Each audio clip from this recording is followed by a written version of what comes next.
Hi everyone, happy Thursday or Friday, depending on when I post this. It'll either be late Thursday or early Friday.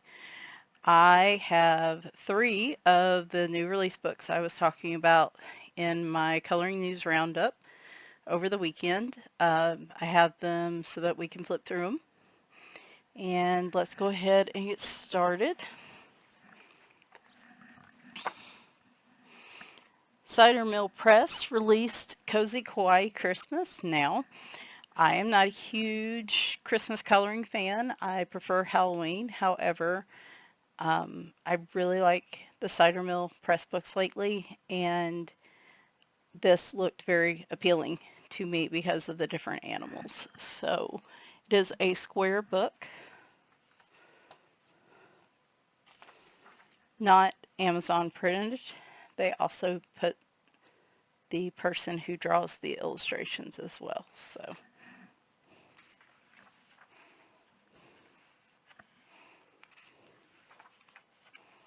have all these little clips here in the front.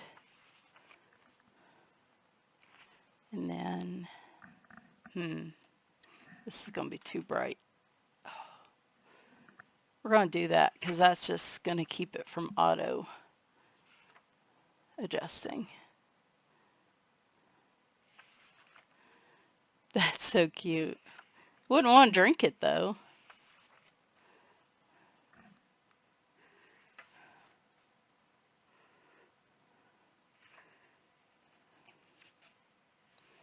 I think these are probably right now my favorite kind of images because they have some detail to them. They're not overly simple, but you can also add textures and things to them if you wish. Or I could simply just color this and, add some sparkle, add a few little embellishments, and then it's good.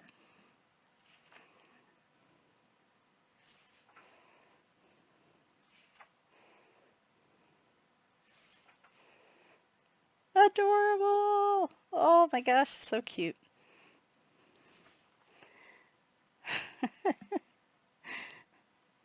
This would be like the equivalent. Wait, those are bunny ears. Okay. At first I thought that was like squirrel slippers. That would be like a human wearing like little human heads on your slippers.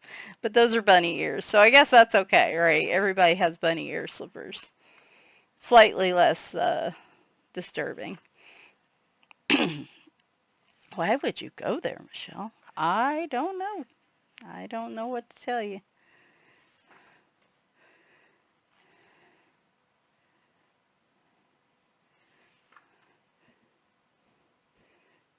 Dark sense of humor built as a defensive mechanism and a means to survive, I guess. Love this one. The little caroling birds.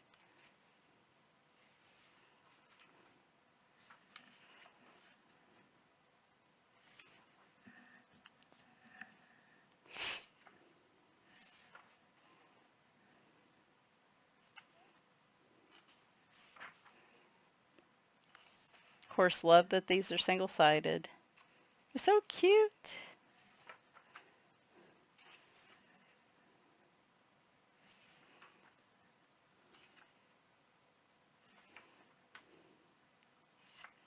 I think one thing that I struggle with when it comes to seasonal or holiday type coloring is I get bored easily coloring everything one type of way, like all these pictures with snow in them. Um, it's not as many in this book, but like I guess pumpkins in October, this is cute. Pumpkins in October would be a good example where I get so tired of coloring orange pumpkins. I love the look of them, but I just get tired of coloring them all the same way, you know?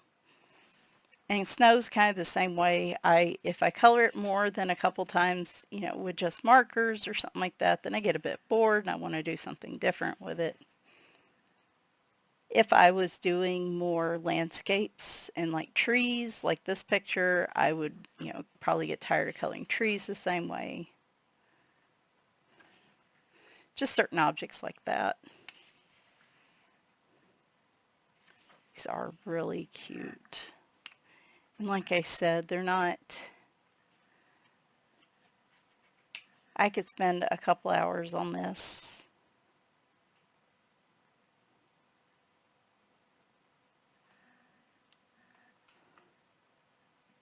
And go simple, or I could go detailed. I don't think I've tried pencil shading in these books. I do know I've tried the Copic markers, and I didn't like how they did on the Cider Mill press paper, so I'll probably stick to Ohuhu markers. Give me just a minute here. All right, sorry about that.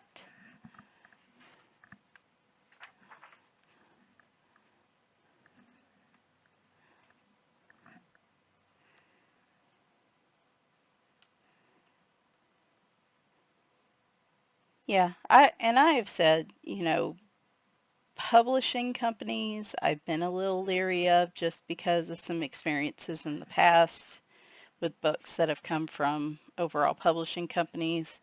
Not going to name names. We're going to keep this positive. But I think Cider Mill Press has done a good job. I haven't heard of any issues, and they also give their artist credit in the books, which is huge. I think a lot of the more current companies, like the ones that do the Mythographic series, Mythogoria, that deal with multiple artists, newer ones have fewer issues per se. But also time will tell. So we will see.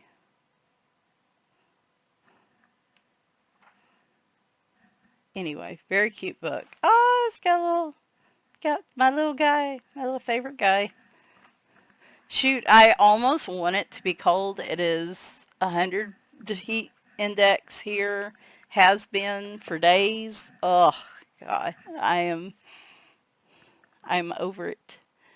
All right, so this one was a bit of a risk for me. I hadn't really seen a lot of images from this book. However, just based on the art, and I feel like I've seen this artist name before. So it's not necessarily a new to me artist, but kind of in that I don't think I have any other work from her.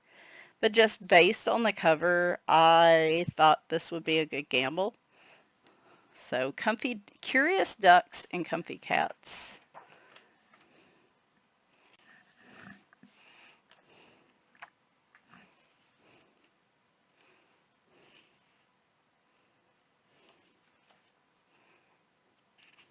Maybe I do have something from her. I'll have to dig.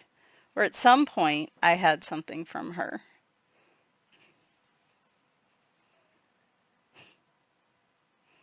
There is a story there. So they look like they're perforated here, and they are single-sided.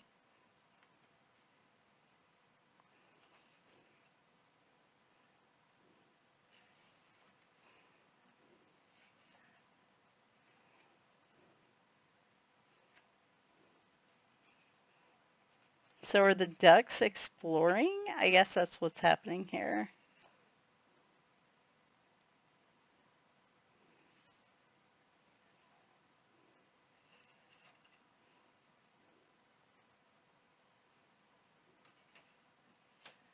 Very thick paper. I do like that. I love how the ducks are giant blobs, which the cats are kind of blobby too. Which they're kind of blobby in this house with the exception of the two oldest ones. We've always had cats a little on the chonky side. I do really like that picture, the one that was on the cover. In the sink, that's cute.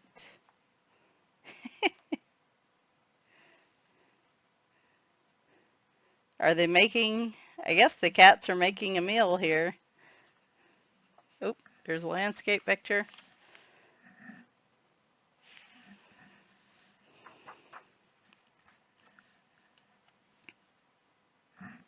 A lot of blank spaces on this one. This is kind of a little different. This is definitely different from the book I just showed.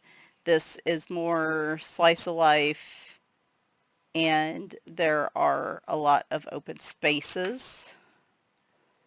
If you're somebody that likes to add to a picture, then this would be useful. Given this type of paper, this might be a place to try. Like a galaxy would look really pretty right here. So, using paint, using gelatos, watercolors.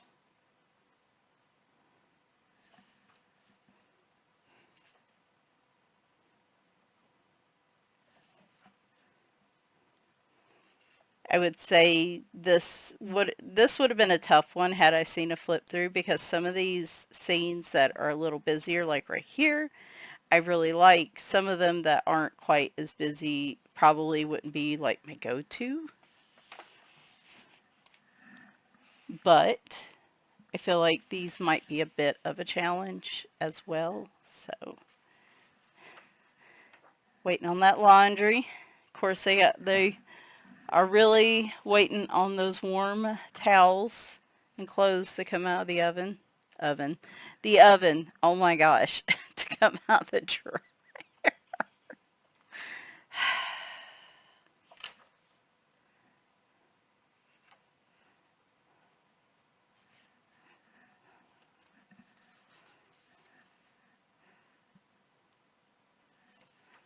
There's also a lot of interiors and buildings, which again, I don't necessarily go to. Not my favorite thing to color. However,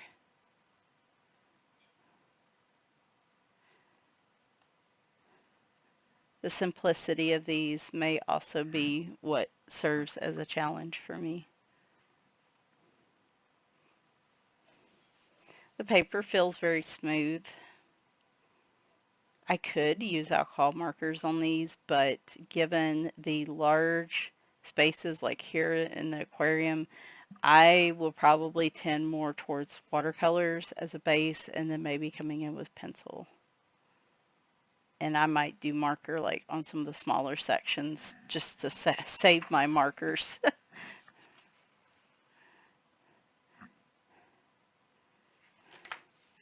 This is very cute though. Like I said, definitely not something I probably would have picked up entirely, but I love the concept of it. I love the story.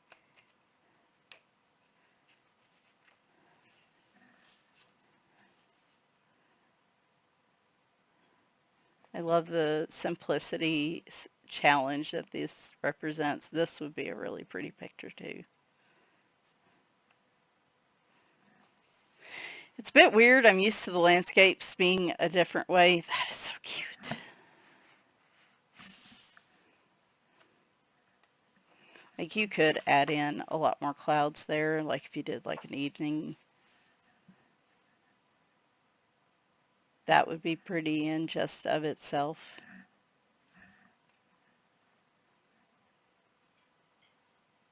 So cute. Anyway, I am glad I got it. Like I said, even this front page, front cover serves as inspiration for me. All right, last one. We've got the 30 Forest-Inhabiting Miniatures by Kameliya Angelkova. This is her newest release.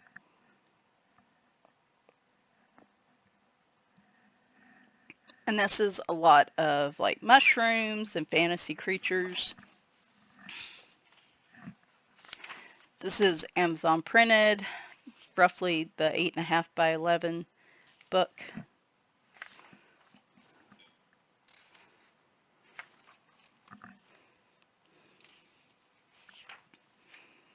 I like these because I can get a little more fantasy with some of these. I love animal books, like just animals and and landscapes and flowers to a point. But again, using, a lot of greens over and over again gets a little boring. I have to find some different ways to spice it up, and having these fantasy creatures in here, having like sentient mushrooms and stuff allows me to have somewhat whimsy, which I allowed. Again, there are no coloring police. If I colored the leaves pink, nobody's going to come after me. It just feels weird. Even after all these years, it still just feels weird.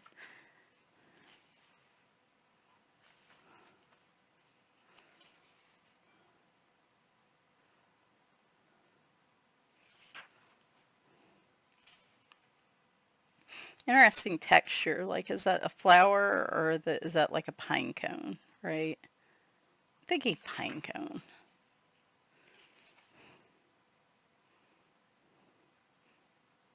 Those look like ankle biters.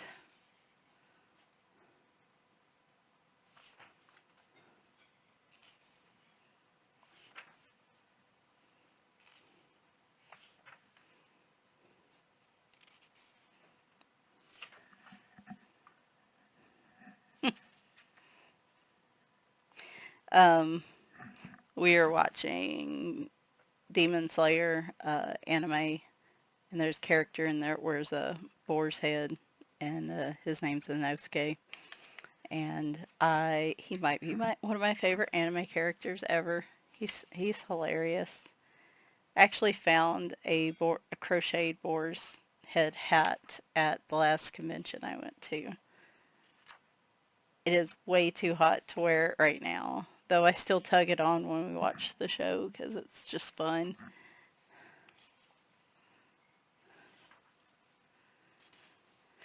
I'm going to try to do another video over the weekend. There is definitely coloring news to share, so I would, if I can't do it during the weekend, I would like to share those and then have at least one video next week. I'm going to another convention next weekend, so there are a lot of these I still don't have, and I'm hoping as I can complete some of these that then I can buy the others that I just haven't been able to fit on my bookshelf. I really couldn't fit this one either, but it was super cute. So, all right. So, really quick video for me. I know I just am very limited on time this week. Wanted to get these out here because I had talked about them Sunday, and so wanted to make sure you could actually get a look at them. So then you can be informed if you would like to purchase while I sit here and just blindly buy the books. Like I said, hopefully another coloring news roundup this weekend, and probably just some more live for trying tutorials in the second half of that. And then I would like to do a coloring tag maybe next week. So we will see. Anyway, I hope you're having a good week and I will talk to you soon. Thanks and bye for now.